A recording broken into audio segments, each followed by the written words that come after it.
Nobody in the world is happy, even those men with billions of pounds, slaves, mansions and rule of entire countries are still not in peace, in happiness or satisfied. They still want more money, power, or control. So, how can one find true happiness? First of all, one has to know what it is you are looking for. If you do not know what you are looking for, then how can you possibly find it? In life, everyone ceaselessly acts pursuing various goals. In and through all such pursuits, one is ultimately seeking nothing but happiness. If a man's goal was to own a new Ferrari car, then when he has achieved his goal, he is then worried about someone coming along and stealing it. So this begs the question, are we clear about what happiness is, where to seek it and how to achieve it? Real happiness is balanced state of mind, when thoughts are at rest. It is a state of cessation of agitations, which are caused by unfulfilled desires of the mind.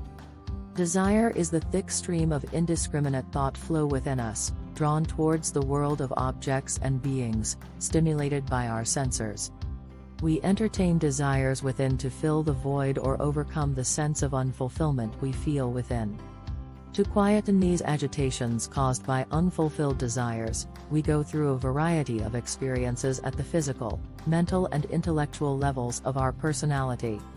We contact objects, beings, emotions and thoughts of the world and try to find fulfillment in them, for example, a child with toys, youth with wealth, men and women, the elderly in a newspaper and old friends. If our desires are fulfilled, we are happy, and if not, we are in sorrow. But man has to face two tragedies in life, one when his desire is fulfilled and the other when it is not. In both cases he ultimately faces mental agitations, in one case it's early and in the other it's later on. The world is in a constant flux of change, which makes the experiences of this world changing, passing and fleeting.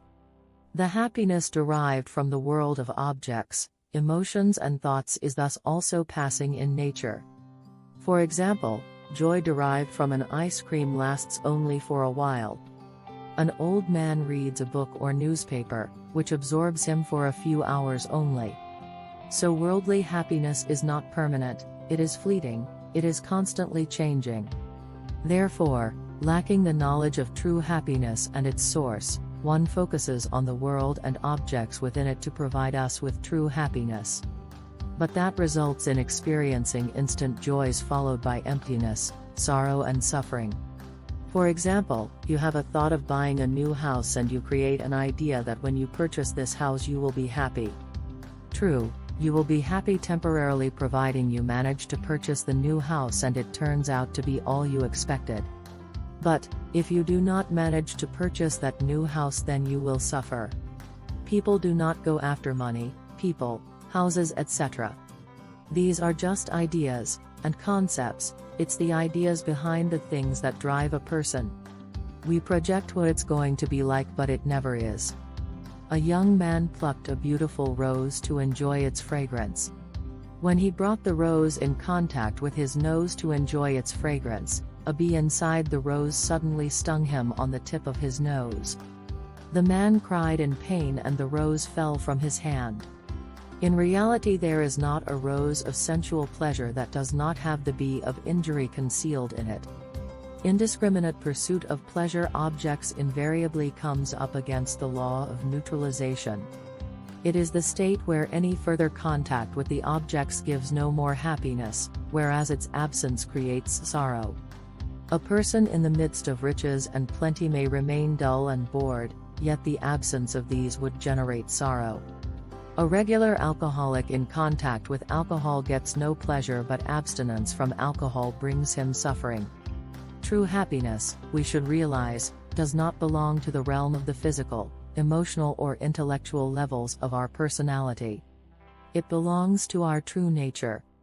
Beyond the levels of our body, mind and intellect lies our real self, our supreme nature, the source of infinite happiness, the being within us. We people don't want suffering, we want happiness. But in fact, happiness is just a refined form of suffering.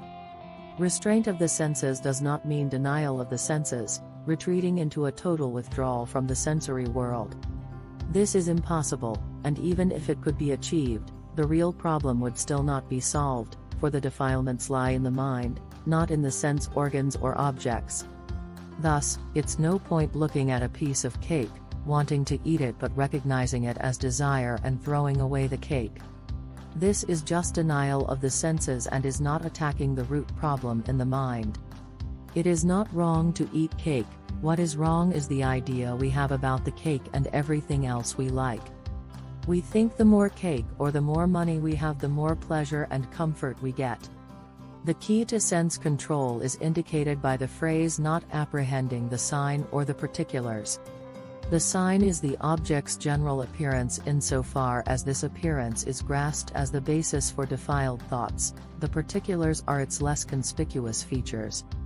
If sense control is lacking, the mind roams recklessly over the sense fields.